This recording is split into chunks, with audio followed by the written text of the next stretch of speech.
지금 북극해 어딘가에는 다른 어떤 것과도 전혀 다른 러시아 잠수함이 있습니다. 바로 벨고로드호입니다. 길이 184m로 벨고로드는 지금까지 건조된 잠수함 중 가장 깁니다. 이 잠수함은 냉전 시대의 유물을 늘리고 재건한 것으로 20년 동안 조선소에 머물며 완전히 새로운 무언가로 변신했습니다. 선체에는 6개의 거대한 관이 부착되어 있는데 아마도 단순히 볼트로 고정된 것보다는 훨씬 복잡하겠지만 대충 어떤 모습인지 상상할 수 있을 겁니다. 이 각각의 관은 기존의 어떤 무기 분류에도 딱 들어맞지 않는 무기를 탑재하도록 설계되었습니다. 이 무기의 이름은 포세이돈이고 나토에서는 캐니언이라고 부릅니다. 러시아는 이 무기를 원래 스테이터스 6으로 불렀지만 공개 명칭 공모로 더 신화적인 이름으로 변경했습니다. 그래도 스테이터스 6과 첩보 영화 느낌이 강하죠. 스테이터스 6 발사. 서류상 어뢰지만 오늘 논의하는 이 무기를 제대로 설명하진 않습니다. 이 무기는 길이가 대략 20m 정도이고 지름이 약 2m, 무게는 약 100톤에 달합니다. 참고로 표준 중 정어뢰의 경우 제2차 세계대전 이후로 잠수함들이 서로에게 발사해온 표준 어뢰는 길이가 약 7m, 무게가 약 2톤 정도입니다. 포세이돈은 우리가 일반적으로 아는 어뢰라기보다는 소형 잠수함에 더 가깝습니다. 다시 말하지만 무게는 100톤입니다. 여기서 중요한 점은 포세이돈에는 핵탄두뿐만 아니라 자체 핵반응로도 장착되어 있다는 것입니다. 선체 안에는 실제로 소형화된 원자력 발전소가 들어있어서 이 열과 전기를 이용해 이 무기를 바다를 가로질러 움직이게 합니다. 이론적으로는 사거리가 무제한입니다. 이 기계는 최대 1000m 깊이의 해저를 따라 기어가며 아무도 눈치채지 못하는 해안선을 향해 다가갑니다. 그럼 탄두는 어떨까요? 대부분의 신뢰할 만한 분석가들은 그 위력이 1메가톤에서 2메가톤 사이일 것이라고 보고 있습니다. 참고로 이는 히로시마에 투하된 폭탄의 약 100배에 달하는 위력입니다. 그리고 대기권을 가로지르며 레이더에 포착되고 요격 미사일에 의해 격추될 수 있는 대륙간 탄도미사일과 달리 포세이돈은 바닷속을 이동합니다. 러시아 국영방송은 이런 무기가 해안 도시에 미칠 영향을 열정적으로 설명한 적이 있습니다. 방사능 쓰나미, 수십 년간 사용 불가한 항구, 복구 불가능한 대도시 오염 등이 언급됐습니다. 그런 주장들 중 일부는 거의 확실히 과장된 것이지만 그래도 이 미사일이 사용된다면 누군가에게는 정말 끔찍한 일이 될 것입니다. 하지만 가장 큰 의문은 이 중에서 실제로 얼마나 진짜이고 얼마나 러시아의 보여주기식 연극이냐는 것입니다. 러시아 정부는 이런 화려한 컴퓨터 생성 이미지 시연과 대담한 주장과 함께 슈퍼 무기를 발표하는 버릇이 좀 있습니다. 그리고 나서 기자들이 증거를 요구하기 시작하면 그들은 꽤 조용해집니다. 예를 들어 핵추진 순항 미사일 보르푸스니크는 시험 중에 여러 번 추락한 것으로 보이며 실제로 작동하지 않을 수도 있습니다. 대량 생산 중이라던 극초음속 미사일이 실제로는 광고보다 훨씬 적게 존재하는 것으로 밝혀졌습니다. 그렇다면 포세이돈은 실제로 작동하는 종말 무기일까요? 아니면 아직 완성되지 않은 기술 시형일까요? 혹은 서방 방위 계획자들을 약간 불안하게 만들기 위해 만들어진 매우 비싼 허수아비일까요? 우리가 가진 자료들로 볼 때 답은 아마 이 세 가지가 모두 조금씩 섞여 있는 것 같습니다. 그리고 이런 모함 자체가 사실 전략의 일부이기도 합니다. 사실 적국의 해안선을 초토화시키기 위해 핵무기를 사용하는 발상은 새로운 것이 아닙니다. 소련의 물리학자들은 핵폭탄이 어떤 일을 할 수 있는지 이해하자마자 거의 즉시 수중 핵공격에 대한 개념을 구상하기 시작했습니다. 그리고 그 논리는 꽤 단순합니다. 미국에는 도시, 항구, 해군 기지, 조선소와 같이 매우 중요한 것들이 바로 옆에 위치해 있습니다. 만약 핵무기를 공중이 아니라 바다를 통해 운반할 수 있다면 귀찮은 모든 방공망을 우회할 수 있습니다. 미국인들은 그것에 수십억 달러를 투자했습니다. 초기 진지한 제안은 안드레이 사하로프가 했습니다. 네, 그 이름을 안다면 그는 훗날 반체제 인사이자 인권운동가로 유명해진 물리학자 안드레이 사하로프입니다. 하지만 1950년대 그의 정치적 각성이 있기 훨씬 전 사하로프는 잠수함에서 발사할 수 있는 열핵탄두를 탑재한 거대한 어뢰를 개발해 미국 해안 근처에서 폭발시키자는 제안을 했습니다. 정말 대단한 진로 변화였네요. 사하로프. 목표는 정밀함이 아니라 그저 거칠고 파괴적인 것이었습니다. 종말적인 파괴 혹은 매우 냉전시대다운 방식이었죠. 거대한 수중 폭발로 엄청난 파도를 만들고 항구를 방사능으로 오염시켜 적을 충격에 빠뜨리는 것이었습니다. 그들이 무슨 일이 일어났는지도 모르는 사이에 말이죠. 소련 해군은 실제로 이것을 연구했고 P-15라고 불렀습니다. 그리고 그 사양은 냉전시대 기준으로도 터무니없을 정도였습니다. 길이 약 24m, 무게가 40톤이 넘는 어뢰에 수메가톤급의 탄두를 탑재하는 것이었습니다.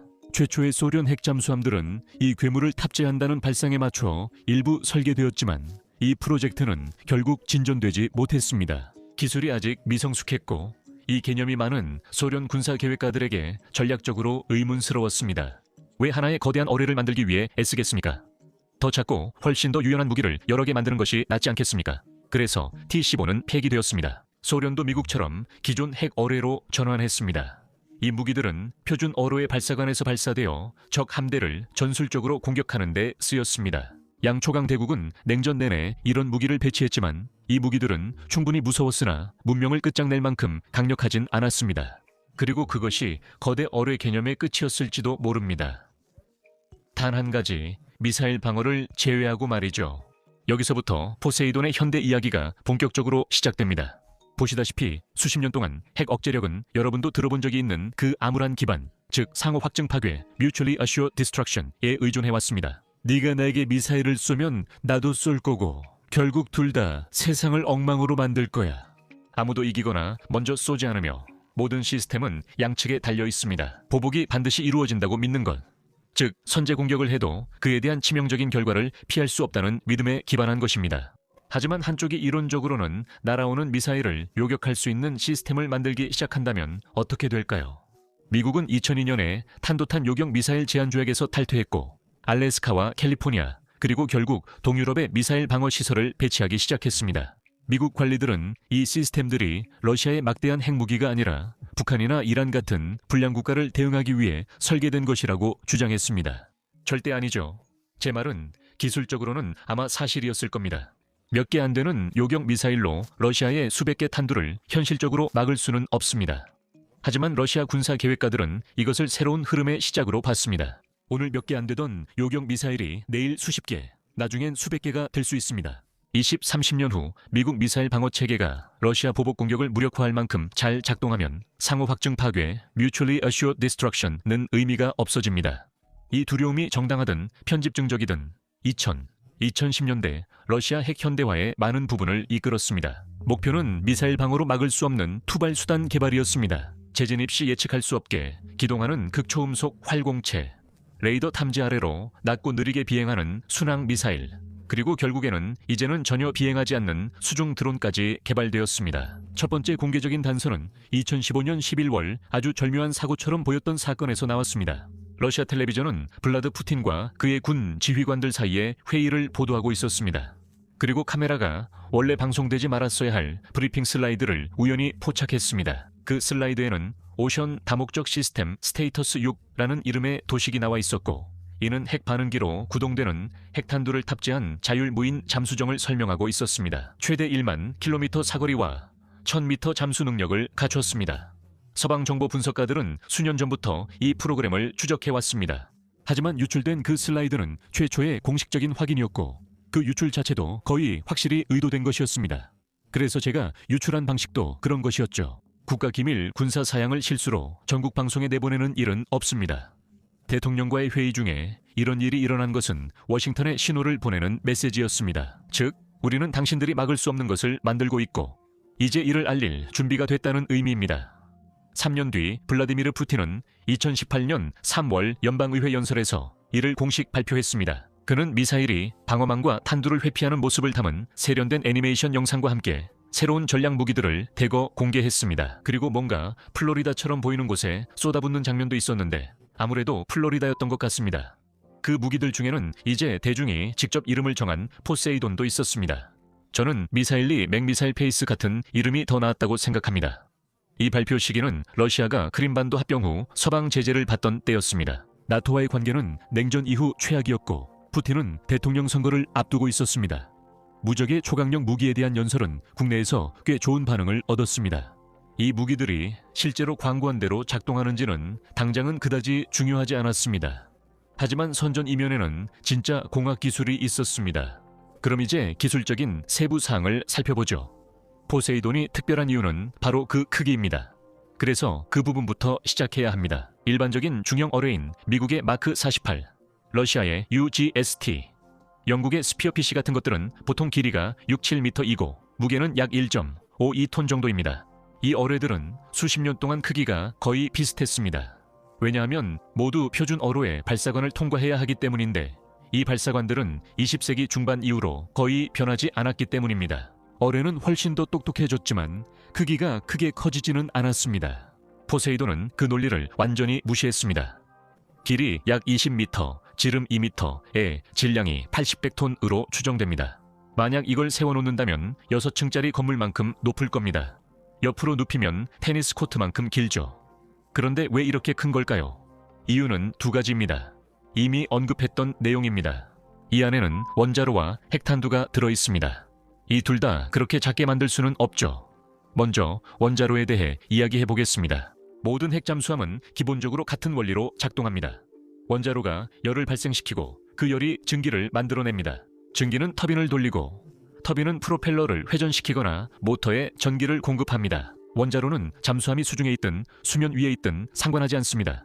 그저 그 자리에 있으면서 원자를 분열시키고 열을 만들어냅니다.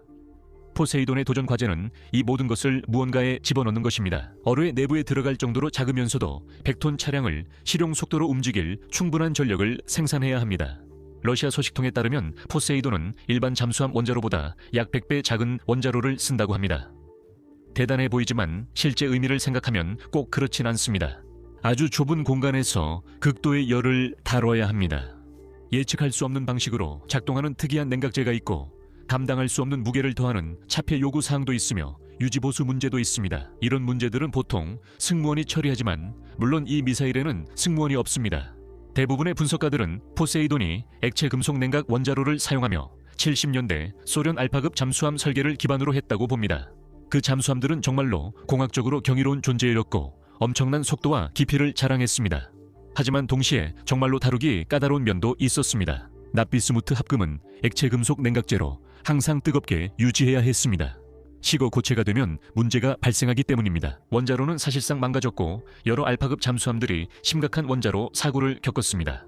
결국 유지보수 부담이 너무 커서 이 급 전체가 퇴역하게 되었습니다. 이제 그 까다로운 기술을 승무원이 감시하거나 수리할 수 없는 무인 차량 내부에 넣는다고 상상해 보십시오. 또한 목표에 돌진하기 전 몇 주간 대기해야 하는 임무 프로필도 있다고 생각해 보십시오. 이제 보시다시피 약간 문제가 있습니다. 물론 이론적인 장점은 엄청나게 긴 사거리입니다. 일반 어뢰는 배터리나 연료로 움직이고 연료가 다 떨어지면 멈춥니다. 포세이돈의 원자로는 연료봉이 남아있고 시스템에 문제가 없으면 멈추지 않습니다. 포세이돈은 무한정 계속 움직일 수 있습니다.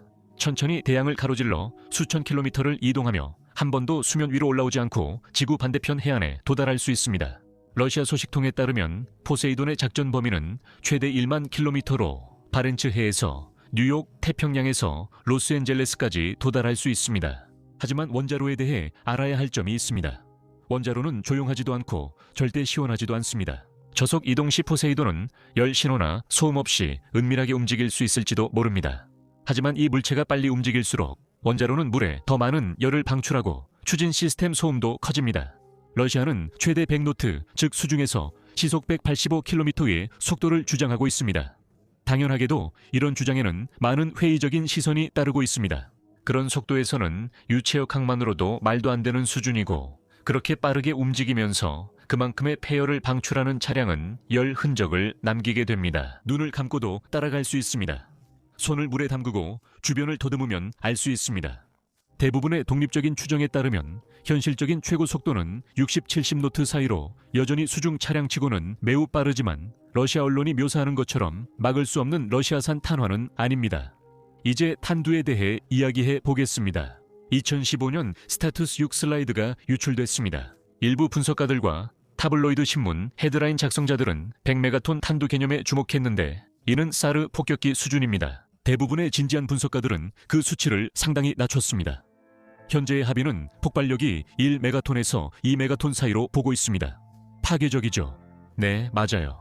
정말 엄청난 폭탄이지만 기존 러시아 잠수함 발사 탄도미사일에 탑재된 탄두와 비슷한 수준입니다. 포세이돈이 해안 근처 깊은 곳에서 폭발한다면 폭발 효과, 열 복사, 방사능 오염이 결합된 결과를 만들어낼 것입니다. 항구나 해군 기지에 최대한의 피해를 주도록 최적화된 이 수중 폭발은 엄청난 압력과 파도를 발생시켜 선박, 항만 시설, 주변의 모든 것을 파괴할 수 있습니다. 폭발 깊이와 지역 지형에 따라 상당한 파도가 발생할 수도 있지만 러시아 국영 TV에서 즐겁게 묘사한 300m 높이의 방사능 쓰나미까지는 아닐 것입니다. 큰 파도와 상당한 해안 침수는 분명히 일어날 수 있습니다. 그래, 아마도 그렇겠지만 만화 같은 종말 시나리오는 거의 확실히 과장된 것입니다. 하지만 오염 문제는 실제로 심각한 문제입니다. 수중에서 핵폭발이 일어나면 엄청난 양의 방사능 낙진이 발생해서 바닷물과 섞이고 바람을 타고 퍼집니다. 포세이돈에 의해 공격당한 항구는 수년, 어쩌면 수십 년 동안 사용할 수 없게 됩니다. 몇몇 주요 항구에 의존하는 해군 강국에게는 즉각적인 사망자가 수십만 명에 불과하더라도 이것은 전략적으로 악몽과도 같습니다. 이제 포세이돈이 어떻게 목표를 찾는지 이야기해봅시다. GPS와 글로나스는 수중에서는 작동하지 않습니다. 라디오파가 수중을 통과하지 못해 잠수함은 통신하려면 잔망경 깊이까지 올라와야 합니다. 대서양 한가운데에서 500m 깊이로 항해하는 포세이돈은 위성으로 자신의 위치를 확인할 방법이 없습니다. 완전히 혼자입니다. 가장 가능성 높은 해결책은 관성항법, 입력된 웨이포인트, 해저 지도를 저장해 지형을 따라가는 방식을 결합하는 것입니다. 모두 관성항법 기술이며 기술에 기반합니다. 이 방식은 차량의 가속도와 회전을 추적해서 출발점에 대한 위치를 계산하는 원리로 작동합니다. 문제는 작은 오차들이 시간이 지남에 따라 누적된다는 점입니다. 그래서 수천 킬로미터를 이동한 후에는 시스템의 위치가 수십, 심지어 수백 킬로미터까지도 어긋날 수 있습니다. 그리고 목표가 단순히 멋진 해변이 아니라 특정 항구라면 이런 오차는 큰 문제가 됩니다. 이를 보정하기 위해 포세이돈은 주기적으로 자신의 위치를 확인해야 합니다. 선택지로는 해저에 미리 설치된 음향 신호기, 잠시 수면 위로 올라와 위성 신호를 받는 방법, 또는 소나를 이용해 해저 지형을 인식하는 방법 등이 있습니다. 불가능한 건 없지만 모두 복잡해지고 특히 수면 위로 올라오면 더 취약해집니다. 파도 위로 코를 내밀고 본부에 신호를 보내는 포세이돈은 쉽게 탐지될 수 있는 포세이돈입니다. 러시아 소식통들은 이를 인공지능과 자율적 의사결정으로 보고 있지만 실제로 그것이 무엇을 의미하는지는 불분명합니다. 이 기체는 장애물과 얕은 물을 피하고 목표 지점에 접근할 때를 인식해야 합니다. 이 기체가 항공모함 전단과 같은 이동 표적을 식별하고 공격할 수 있는지 아니면 고정된 좌표에만 제한되는지는 아직 미지수입니다. 전략적으로 포세이돈을 어떻게 생각할지에 대한 자율성에 중요한 점이 있습니다. 이 기체가 물속에 들어가 통신 범위를 벗어나면 이미 누군가가 결정을 내린 상태입니다. 이미 어디로 가서 언제 폭발할지 지시를 받았거나 바다 어딘가에 잠복 중입니다. 열핵탄두와 입력된 명령만 있고 올지 안 올지 모르는 신호를 기다리는 건 안심이 안 됩니다. 포세이돈 같은 무기도 별 도움이 안 되지 않나요? 창고에 그냥 두는 것만으로는 안 되고 그걸 운반할 무언가, 발사할 무언가, 그리고 이상적으로는 임무 사이에 숨길 장소가 필요합니다.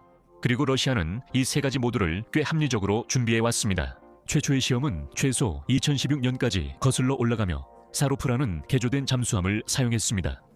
원래 프로젝트 2120으로 지정된 사로프는 디젤 전기 추진 잠수함입니다. 사로프는 실험용 해군 기술을 위한 부유 실험실로 개조되었으며 추진이 아닌 시험용으로 사용되는 소형 원자로도 탑재되어 있습니다. 이것은 전투함이 아니라 단순한 시험 플랫폼입니다.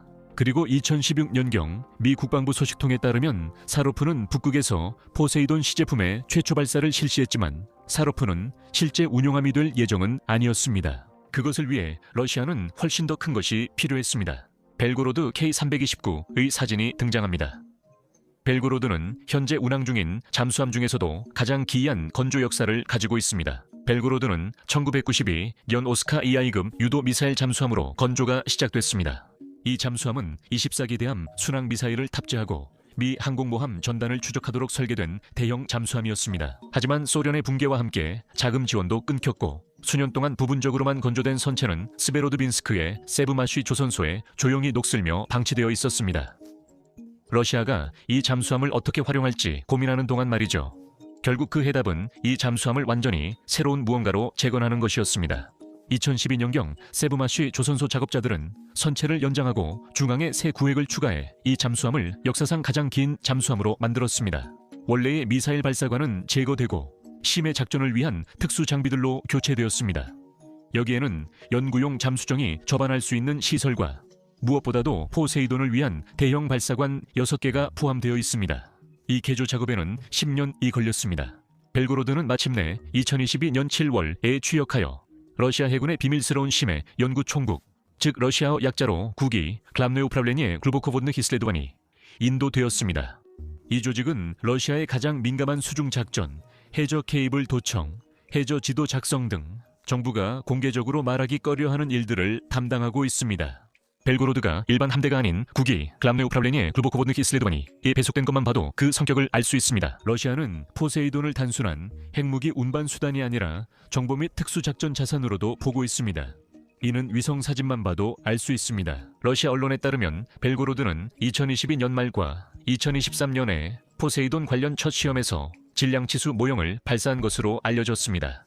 영어로 설명하자면 이는 실제와 동일한 크기와 무게를 가진 내부 시험용 물체로 발사 절차를 검증하는 데 사용됩니다. 실제로 작동하는 원자로와 탄두를 장착한 포세이돈이 배치되었는지는 아직 확실하지 않지만 관련 인프라는 분명히 구축되어 있으며 벨고로드는 그 시작에 불과합니다. 러시아는 포세이돈을 탑재하기 위해 처음부터 특별히 설계된 새로운 급의 잠수함을 건조해왔습니다. 카바로프급 프로젝트 9851 잠수함은 소형이지만 목적에 맞게 제작됐으며 약 6개의 포세이돈 발사관이 있는 것으로 추정됩니다. 그리고 30년 된 선체를 늘릴 때 발생하는 어떤 타협도 존재하지 않습니다. 가보로프스크는 2014년경 건조를 시작해 2025년에 진수됐으나 아직 실전 배치되지 않았습니다. 최소 한두 척이 추가로 계획 중입니다. 이 잠수함들이 실전 배치되어 완전 무장하면 러시아는 바다에 약 30기의 포세이돈을 보유하게 됩니다. 이는 많은 무기들이 파도 아래 숨게 된다는 의미입니다. 하지만 잠수함만이 전부는 아닙니다.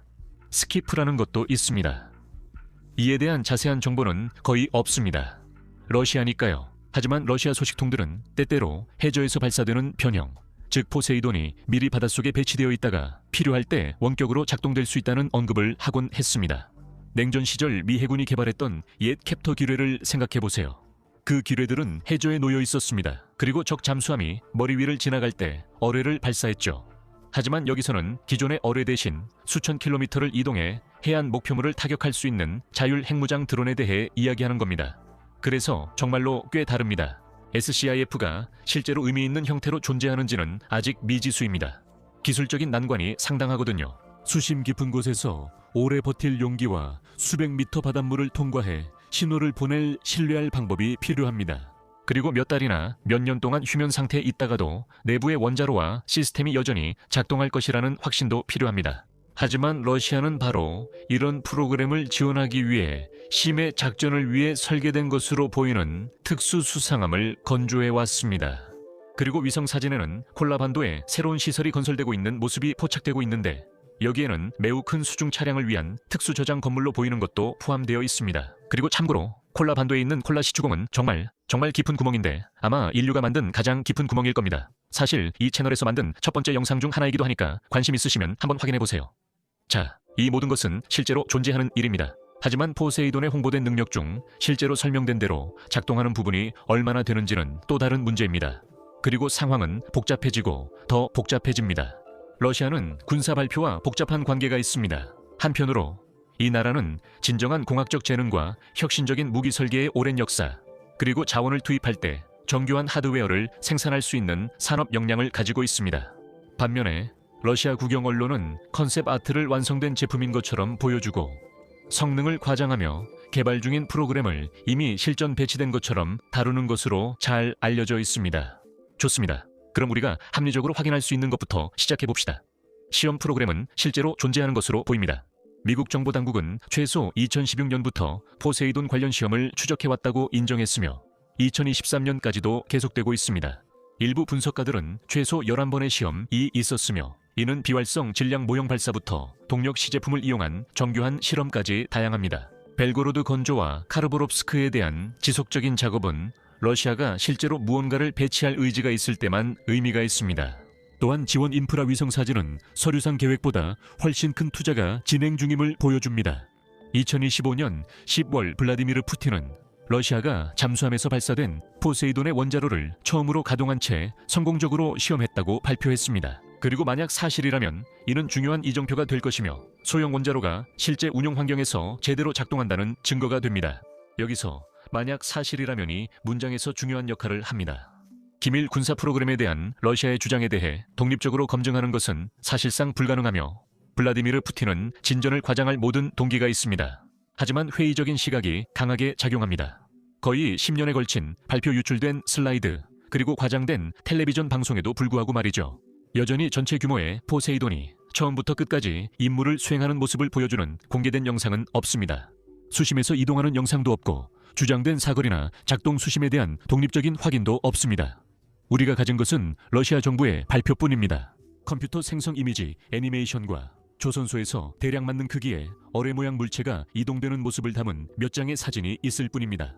포세이돈이 가짜라는 건 아니지만 우리가 많은 것을 믿고 받아들여야 한다는 뜻입니다. 일부 분석가들은 포세이돈이 전쟁보다는 주로 선전과 서방 대중의 불안 조성을 위해 고안된 무기라고 주장합니다. 러시아 국영 텔레비전은 영국과 미국 도시들이 방사능 쓰나미로 파괴되는 것을 전문가들이 유쾌하게 논의하는 장면을 여러 차례 방송했습니다. 뉴욕과 런던 상공에 버섯구름이 피어오르는 그래픽까지 포함되어 있습니다. 이러한 방송들은 국내 시청자들과 외국 언론인들을 겨냥한 것입니다. 그 메시지는 우리가 얼마나 강력하고 위험한지 봐라. 건드리지 마라. 우리는 방사능 쓰나미도 있다는 것입니다. 또 하나는 우선순위의 문제입니다. 핵 추진 수중 드론을 만드는 것은 비용이 많이 들고 기술적으로도 까다로우며 엔지니어링 자원도 많이 소모됩니다. 2022년 이후 러시아의 방위 산업은 엄청난 압박을 받고 있습니다. 우크라이나 전쟁으로 인해 막대한 양의 재래식 탄약, 차량, 인력이 소모되고 있기 때문입니다. 이상하죠? 그 전쟁이 겨우 사흘 만에 끝난 거 아니었나요? 포세이돈에 쓰이는 루블은 곧 포탄이나 전차 수리에 쓰이지 않는 루블이라는 뜻입니다. 만약 이 프로그램이 순전히 군사적 역량에 관한 것이었다면 훨씬 더 빠르게 추진되거나 아니면 당장 더 유용한 시스템을 위해 조용히 보류됐을 것입니다. 이 사업은 무시하기엔 너무 두드러지지만 진짜 긴급함을 보여주기엔 너무 느린 애매한 중간에 있습니다. 그렇다면 우리는 어디에 있는 걸까요? 가장 합리적 해석은 포세이돈이 과장된 것과 달리 어떤 형태로 존재한다는 것입니다. 아마 작동하는 시제품도 있을 겁니다. 원자로 기술은 도전적이지만 소련과 러시아가 수십 년간 액체 금속 냉각 잠수함을 운용한 경험에 기반합니다. 상당한 거리를 이동하고 깊은 심해로 잠수하며 해안 목표물에 핵탄두를 전달할 수 있는 포세이돈의 버전은 이미 운용 중이 아니더라도 러시아의 기술적 역량 안에 있을 가능성이 높습니다. 하지만 러시아 선전에서 묘사된 전방위적인 종말 무기, 즉 불가능한 속도로 대양을 가로지르고 어떤 대응책도 닿을 수 없는 깊이로 잠수하며 명령만 내리면 문명을 끝장낼 쓰나미를 일으키는 그 무기는 그 버전은 파워포인트 프레젠테이션과 텔레비전 그래픽 속에 존재합니다. 그런데 이상하게도 그게 당신이 생각하는 것만큼 중요하지 않을 수도 있습니다. 포세이돈 같은 무기의 목적은 실제로 사용되는 것이 아니라 사람들이 그것을 믿게 만드는 데 있습니다. 핵 억제력은 언제나 심리전이었으니까요. 핵무기를 실제로 사용하는 것은 모두에게 재앙이 될 것입니다. 즉, 이 모든 시스템은 인식, 신뢰성, 그리고 상대방이 허세를 부리지 않는다는 가정에 의해 작동합니다. 적을 확실히 파괴할 수 있는 무기가 꼭 필요한 것은 아닙니다. 적이 확실히 자신들을 파괴할 수 있다고 믿는 무기만 있으면 됩니다. 그런 맥락에서 보면 포세이돈이 훨씬 더 전략적으로 이해가 됩니다. 전통적인 핵 3위일체인 강화된 사일로의 대륙간 탄도미사일, 잠수함 발사 미사일, 전략폭격기 중력폭탄은 수십 년간 잘 작동해왔습니다. 각각의 축은 서로 다른 취약점과 강점을 가지고 있어서 한 번의 선제 타격으로 한 나라의 보복 능력을 모두 제거하는 것은 극히 어렵게 만듭니다. 지상 사일로를 모두 파괴해도 잠수함들은 여전히 바다 어딘가에 남아있을 것입니다. 그러한 상호 취약성이 평화를 유지하는 요인입니다. 적어도 지금까지는 평화를 지켜왔죠. 하지만 러시아는 그 균형이 무너질 수 있다는 점을 점점 더 우려하고 있습니다. 미국의 미사일 방어 기술은 계속해서 발전하고 있습니다. 나토는 한때 소련의 완충지대였던 국가들까지 확장되었고 러시아와 서방 간의 재래식 군사력 격차는 냉전이 끝난 이후 오히려 더 벌어졌습니다. 모스크바의 관점에서 최악의 시나리오는 미국의 방어 체계가 날아오는 탄두를 요격해서 기습 공격을 생존 가능하게 만드는 미래입니다. 혹은 러시아 지도자들이 미국 지도자들이 그것이 가능하다고 믿을까 두려워하는 것입니다. 말하자면 많은 심리전처럼 그런 2차적인 편집증 이 자체적으로 위험한 불안정을 만들어냅니다. 포세이돈은 그런 모든 두려움에 대한 대응책입니다. 포세이돈은 미사일 방어체계로 요격할 수 없는 운반 시스템입니다. 이는 요격 미사일이 작동하는 대기권을 통과하지 않기 때문입니다. 대서양 어딘가에 숨어있는 포세이돈은 격추시킬 수 없는 탄두입니다. 포세이돈은 탄도 미사일에 비해 느릴 수 있습니다. 30분이 아니라 며칠이나 몇 주가 걸릴 수도 있지만 그 느림은 중요하지 않습니다. 목표가 신속한 대응이 아니라 확실한 보복이라면 말이죠. 그리고 이것은 러시아의 더 넓은 개념, 즉 긴장을 고조시켜 긴장을 완화한다. escalate to de-escalate는 개념에 들어맞습니다. 다만 이 표현은 서방 분석가들 사이에서 논란이 되고 있습니다. 포세이돈은 최후의 보루로 예비 무기로 보유해 재래식 전력이 패배하거나 다른 핵 시스템이 약화돼도 강력한 보복을 약속합니다. 논리적으로는 잠수함 침몰과 사일로 파괴도 가능하지만요. 하지만 포세이돈들은 바다 어딘가에 있어 모두 찾을 수 없고 전술적 측면도 있습니다. 대부분은 포세이돈을 도시 파괴 무기로 보지만 일부 러시아 교리는 해군 시설도 표적이 될 수 있음을 시사합니다. 노폭, 샌디에이고, 요코스카, 진주만과 같은 주요 기지는 군사시설이자 해안 도시이기도 합니다. 포세이돈 한 번의 공격으로 핵심 인프라가 동시에 파괴되고 주변 지역은 수년 동안 사람이 살 수 없는 곳이 될 것입니다. 일석이조, 그것도 아주 크고 방사능이 가득한 돌로 말이죠. 바로 여기서 군비 통제가 중요한 역할을 하게 되고 포세이돈이 문제가 되는 이유입니다. 보시다시피 기존 전략 핵무기 제한 체계는 주로 신형 무기를 대상으로 합니다. Strategic Arms Reduction Treaty, 조약은 대륙간 탄도미사일, Intercontinental Ballistic Missile, 잠수함 발사 탄도미사일, Submarine Launched Ballistic Missile, 그리고 중폭격기와 같은 운반 수단을 기준으로 탄두를 계산합니다. 각 운반 수단에는 일정 수의 탄두가 할당되고 총합의 상한이 정해집니다. 이 체계는 분명히 완벽하지는 않지만 투명성을 제공하여 오산을 방지하는 데 도움이 됩니다. 포세이돈은 기존 범주에 속하지 않습니다. 탄도미사일, 순항미사일, 폭격기 탑재 무기 모두 아니며 조약에도 해당 항목이 없습니다. 즉, 러시아는 포세이돈을 개발하고 배치할 때 어떤 합의된 제한에도 포함시키지 않아도 되며 사실상 메가톤급 무기를 무기고에 추가할 수 있습니다. 상한선 밖에서 말이죠. 이것이 기존 조약상 반드시 불법은 아니지만 러시아가 포세이돈만으로 30개 이상의 핵탄두를 추가할 수 있다면 어떤 위반도 발생시키지 않으면서 확실히 불안정한 상황을 초래합니다. 그렇다면 러시아가 다른 집계되지 않는 시스템을 개발하는 것을 막을 수 있는 게 무엇이 있을까요? 미국이나 중국이 똑같이 하는 것을 막을 수 있는 건 또 무엇일까요? 그리고 자율성 문제도 있습니다. 핵무기는 전통적으로 발사에 대한 정치적 결정부터 무장을 하고 발사하는 데 필요한 물리적 행동에 이르기까지 여러 단계에서 인간의 승인이 필요했습니다. 그런 안전장치는 매우 합리적이며 실수의 결과가 정말로 치명적이기 때문에 존재하는 것입니다. 하지만 포세이돈은 이 문제를 훨씬 더 복잡하게 만듭니다. 물속에 들어가면 이 기체는 자동으로 작동합니다. 수백 미터 바닷물에서는 통신이 불가능하며 목표까지 몇 주간 이동할 수도 있습니다. 발사 전에 입력된 명령이 무엇이든 그것이 이 기체의 모든 지휘 권한이 됩니다. 만약 그 명령이 잘못되었거나 포세이돈이 이동 중일 때 상황이 변한다면 그것을 되돌릴 방법이 없습니다. 포세이돈이 목표를 향해 천천히 이동하는 동안 위기가 여러 번 고조되거나 완화될 수 있습니다. 정치 지도자가 휴전을 해도 자율무기가 몇 주 뒤 도시에 도착해 파괴할 수 있습니다. 이는 쿠바 미사일 위기와도 비슷한 역사적 사례입니다. 1962년 10월 쿠바 근처에 있던 소련 잠수함이 미국 군함을 향해 핵 어뢰를 발사할 뻔했습니다. B-59 잠수함은 며칠간 모스크바와 연락이 끊긴 채 미 해군 구축함에게 괴롭힘을 당했습니다. 미군이 훈련용 폭로해를 투하하자 함장은 전쟁이 이미 시작됐다고 확신하고 핵 어뢰를 발사하려 했습니다. 3명의 장교의 승인이 필요했지만 2명은 동의했습니다. 그러나 우연히 승선에 있던 기함 사령관 바실리 아르코포프는 거부했습니다.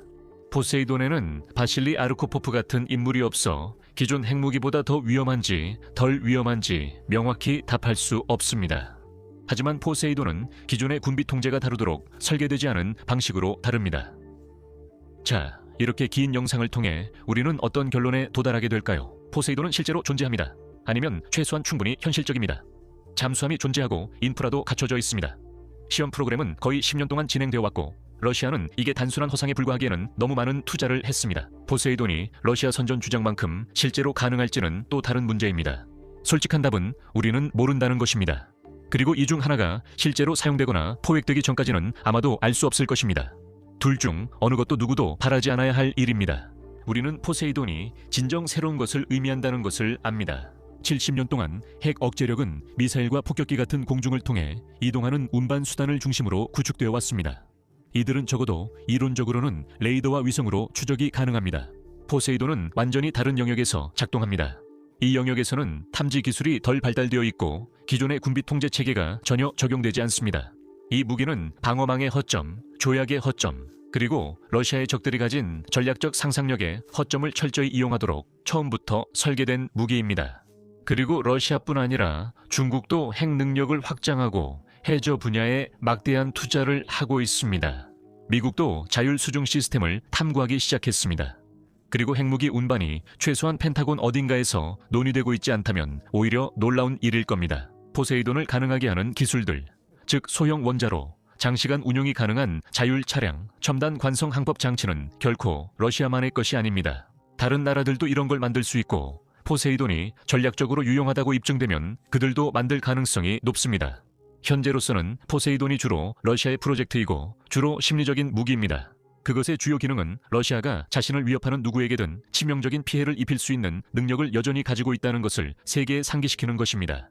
미국이 미사일 방어 요격기를 아무리 많이 만들어도 러시아군이 우크라이나에서 얼마나 못 싸우든 상관없죠. 그 무기가 광고대로 작동하는지는 알 수 없지만 위협은 충분히 효과적입니다. 지금쯤 북극 어딘가엔 벨고로드가 있습니다. 가장 긴 잠수함으로 6개 대형 발사관을 갖췄고 임무를 말할 수 없는 남자들이 타고 있죠. 완전히 작동할 수도 있고 아닐 수도 있는 무기를 싣고 모두를 더 안전하게 만들 수도 있고 아닐 수도 있는 전략적 목적을 수행하고 있습니다. 이런 엄중한 생각과 함께 시청해 주셔서 감사합니다.